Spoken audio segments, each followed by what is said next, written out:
Democratic Party. In the name of saving democracy, the Democratic Party set itself to dismantling it, lacking confidence in its candidate, that its candidate could win in a fair election at the voting booth. The DNC waged continual legal warfare against both President Trump and myself. Each time that our volunteers turned in those towering boxes of signatures needed to get on the ballot, the DNC dragged us into court, state after state, attempting to erase their work and to subvert the will of the voters who had signed those petitions. It deployed DNC-aligned judges to throw me and other candidates off the ballot and to throw President Trump in jail. It ran a sham primary that was rigged to prevent any serious challenge to President Biden.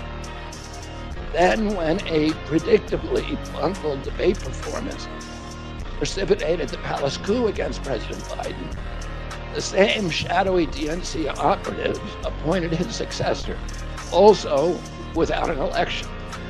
They installed a candidate who was so unpopular with voters that she dropped out in 2020 without winning a single delegate.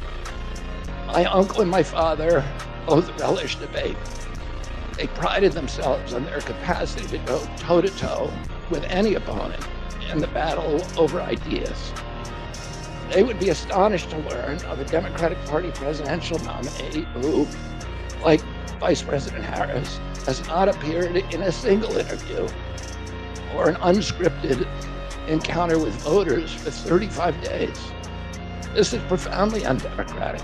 How are people to choose when they don't know whom they are choosing? And how can this look to the rest of the world? My father and my uncle were always conscious of America's image abroad because of our nation's role as the template for democracy, the role model for democratic processes, and the leader of the free world. Instead of showing us her substance and character, the DNC and its media organs engineered a surge of popularity for Vice President Harris based upon, nothing. No policies, no interviews, no debates, only smoke and mirrors and balloons in a highly produced Chicago circus. There in Chicago, a string of Democratic speakers mentioned Donald Trump 147 times just on the first day. Oh, who needs a policy when you have Trump to hate? In contrast, at the RNC convention, President Biden is mentioned only twice in 4 days. I do interviews every day.